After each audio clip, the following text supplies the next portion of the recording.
Es la postal más reconocida de Río de Janeiro y una de las 7 maravillas del mundo. Estar a los pies del Cristo Redentor, encima del Morro del Corcovado, es una de esas imágenes inolvidables que te hacen entender mejor por qué la llaman la Cidade Maravilhosa. Seguramente en tu viaje a Río vas a querer tener esa experiencia única. Por eso en este video te comparto las 5 maneras de llegar hasta la cima. Si es tu primera vez aquí y buscas información, trucos y consejos para planear tus viajes con mayor facilidad, empieza ahora por suscribirte y activar la campanita para no perderte nada.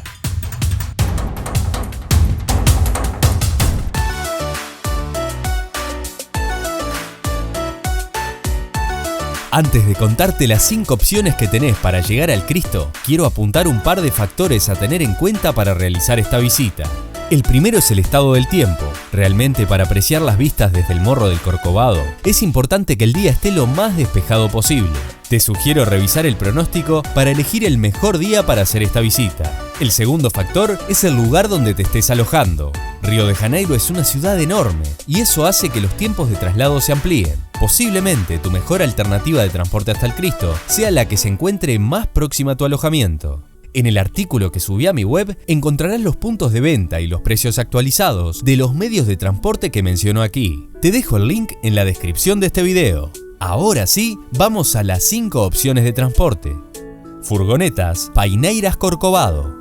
Desde 3 puntos de la ciudad salen furgonetas oficiales que te llevan hasta el centro de visitantes das Paineiras. Desde allí deberás tomar otra furgoneta para hacer el último tramo hasta el Cristo. Si te estás alojando en el barrio de Copacabana, en Barra da Tijuca o cerca de la Plaza Largo do Machado, quizás te resulte cómodo y económico usar este servicio. En esos 3 puntos podrás encontrar las furgonetas blancas identificadas con una imagen con la leyenda Paineiras Corcovado. Estos vehículos funcionan todos los días, de 8 de la mañana a 6 de la tarde.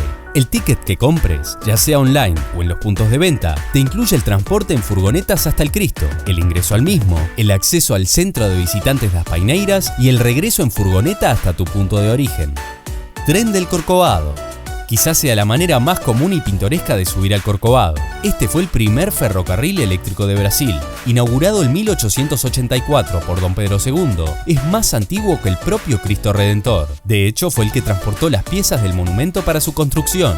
Para abordar este tren, debes llegar hasta la Rua Cosmebelio 513. Su recorrido, de unos 20 minutos, es entre la Selva da Tijuca. Puede que esa sea la razón principal por la que muchas personas eligen este medio de transporte. Otra posible razón es que el tren es eléctrico y no contamina, además de que parte de su recaudación se destina al Instituto Brasilero de Medio Ambiente.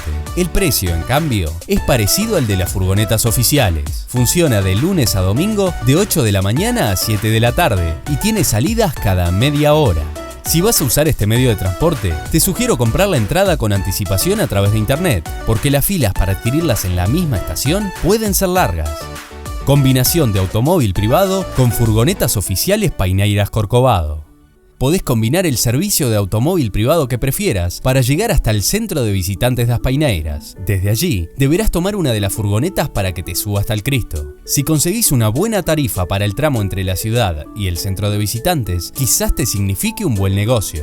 Si vas a llegar en automóvil de alquiler, deberás tener en cuenta que en alta temporada y fines de semana, el estacionamiento está limitado a 150 vehículos, por lo que puede haber problemas para parquear.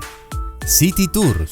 Si tenés poco tiempo para conocer Río de Janeiro, quizás te convenga combinar la visita al Cristo Redentor con otros puntos importantes de la ciudad. Hay una variedad de empresas que brindan City Tours con recogida en tu alojamiento, guías en diferentes idiomas e incluso algunos incluyen el almuerzo. Obviamente este tipo de comodidades tiene un costo más elevado que las otras opciones y la desventaja de ir al ritmo que marca el propio tour. Aunque no es una opción que me resulte personalmente atractiva, sí es una alternativa disponible y puede ser una solución práctica si tenés poco tiempo para dedicarle a una ciudad que tiene tanto para visitar. A pie desde el Halle, la trilla del Corcovado. Esta es obviamente la opción más económica. El camino inicia en el Parque Lage, luego de una pequeña casa de piedra que está pasando al edificio principal. Son 2,3 kilómetros que se ascienden en 1 hora y media o 2 horas aproximadamente, según tu estado físico, con tramos de dificultad moderada y algunas partes un poco más exigentes. Aunque el camino está bien señalizado, recomiendan no hacerlo en solitario. Hay empresas de turismo local que ofrecen acompañamiento para hacer la travesía, aunque al contratar una, la opción dejaría de ser la más económica. Al llegar a la cima, deberás comprar la entrada para acceder al monumento al Cristo Redentor. El descenso puede hacerse por el mismo camino de subida, o también puede ser hecho pagando el tramo de tren o furgoneta. No te pierdas los demás videos que comparto en el canal, con información útil sobre Río de Janeiro y muchos otros destinos. Recordá suscribirte para no perderte lo que se viene, además de comentar, darle me gusta y compartirlo, que es la forma más fácil de apoyarme para seguir creando contenido. Muchas gracias por estar ahí, nos vemos en el camino.